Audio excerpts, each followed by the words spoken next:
भगवान पंडित जी से बोले, पंडित जी 2-4 कदम चलो और खांसो, फिर चलो फिर खांसो, फिर चलो फिर खांसो। तो दादा बोलेंगे कि ब्राह्मण बूढ़े हैं, हमें तैसे तुम्हें छोड़े आए उते से रुक्मणी को ले आए। अब ब्राह्मण चले उठे फिर बैठे, फिर चले फिर उठे फिर बैठे। तो चलो ना जाए रहो, बोले दाऊ ने जवाब दो, जाओ कन्हैया ब्राह्मण को छोड़ के आओ। और एक काम करना, कोई रास्ते में लड़की मिल जाए तो उससे बात मत करना, चुपचाप वापस आ जाना। बोले ठीक है। अब जब चलते जा रहे तो बंधुओं चलते चलते जब तक द्वारिका में रथ रहो तब तक तो धीरे धीरे, और जो द्वारिका से बाहर रथ निकलो होगा ए अरर सरर भयो रे स्वर्ग में पहुंचो जाई।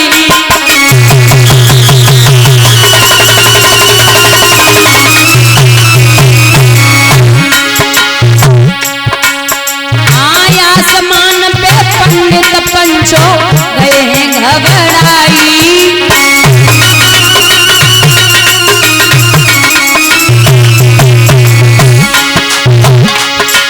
महाराज के पंडित मन में करे विचार, ऊपर से जो गिरे तो हड्डी पसली आए भाई।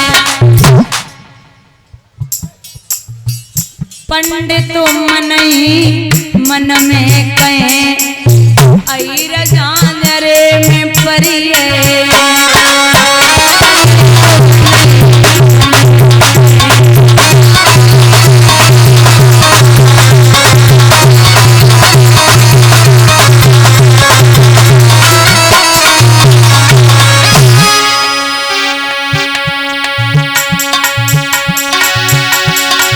पन्ना में परिये, हीर के पन्ना में परिये।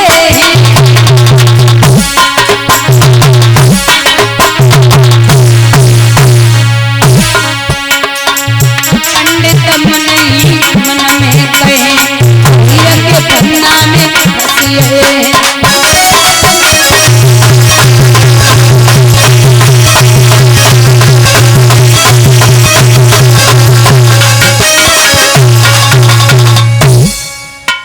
जवाब दो, अगर आज हीरे के फंदा तक निकल गए तो जिंदगी में परिवे वाले ना। रुक्मणी सोच रही जन पहुंचे हुए हैं जन नाय, जन पहुंचे हुए हैं जन नाय, तब तक तो आए गए। पंडित जी बोले हम आयो बेऊ आयो, मंदिर के पीछे रथ खड़ो चली जाओ और बहुत चुपचाप जाना, किसी को पता न चले। लेकिन अब पता कैसे न चले महाराज, एक तरफ रुक्म की फौजें लगी, एक तरफ शिशुपाल की लगी। रुक्मणी ने 16 श्रृंगार किए, सज धज के रुक्मणी जब चली तो मैया के गले में बैया डाल के रुक्मणी खूब रोई। मैया ने जवाब दो, बिटिया आज बरात आई है, कल विदा होवेगी, आज काय को रोई रही। तो बोले मैया तू जे समझ ले बिटिया आज ही जा रही है। बोले ऐसे कैसे समझ ले, और जो श्रृंगार करके चली का, बोले गौरी माँ का पूजन करने के लिए जा रही हूं। ठीक है जा और जल्दी वापस आना। सहेलियों को साथ में भेजा। रुक्मणी जब सहेलियों के साथ में पहुंची तो गौरी माँ का पूजन किया। कृष्ण का रथ वही खड़ा था। अब भगवान जो सोच रहे जब रुक्मणी कौन सी है, तो जिस हाथ में कंकन बंधा था उस हाथ को रुक्मणी ने ऊपर उठा दिया और भगवान के पास जाए कि बोली कि महाराज तनिक मुरलिया दिखा दो। भगवान बोले नहीं दिखा सकता। क्यों?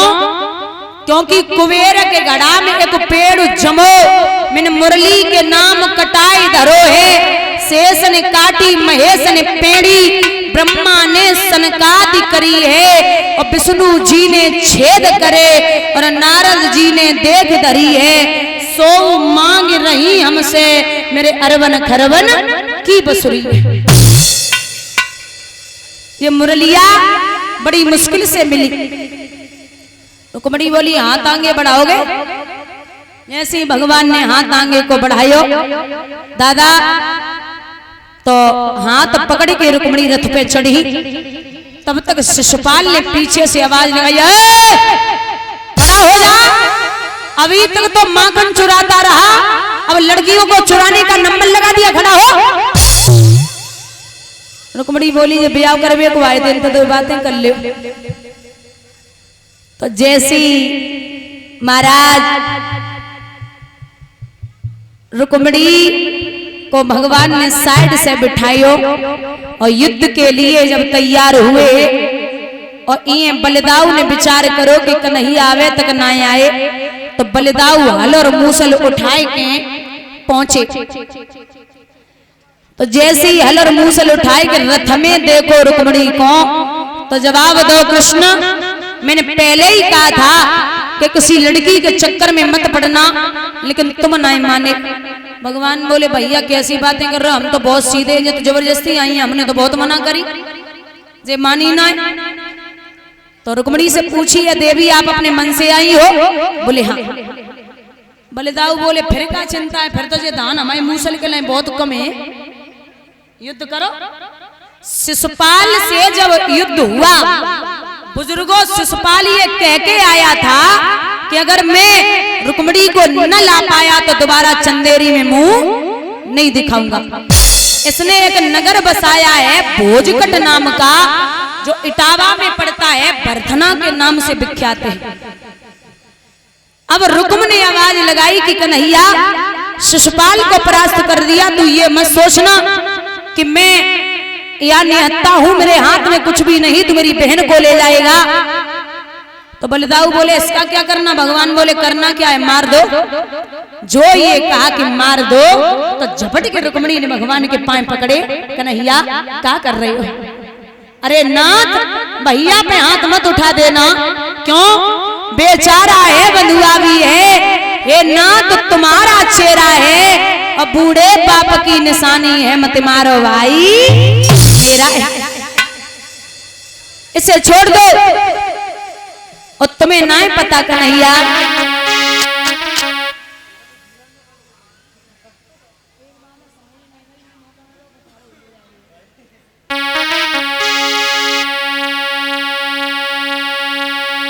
बेना मेरी छुटो बबुल को देश, आज परदेसी हुई है रे।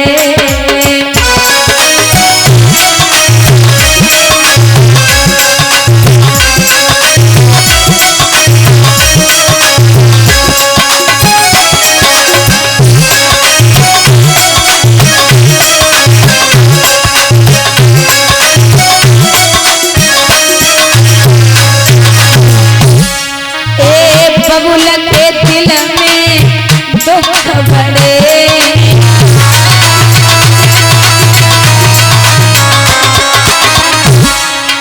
कहना मेरी मैया बड़ी पछताए, आयु परदेसी हुई है रे।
भैया जब रुक्मिणी रोई है तो भगवान ने रुक्म को छोड़ दिया और रुक्म को छोड़ करके रुक्मिणी को लेकर के प्रभु द्वार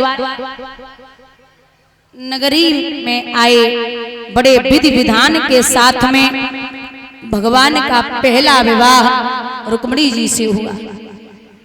दूसरा विवाह सत्राजित यदुवंश में था एक परम सुजान, करता था वो नित्य प्रतिदिन सूर्य देव का ध्यान। एक सत्राजित नाम का यदुवंशी, उसने सूर्य देव का ध्यान करके एक सुंदर सी मणि को पाया था जो रोज 8 बार सोना देती थी। एक दिन ये सत्राजित महाराज उस मणि को गले में धारण करके भगवान कन्हैया की सभा के लिए चला।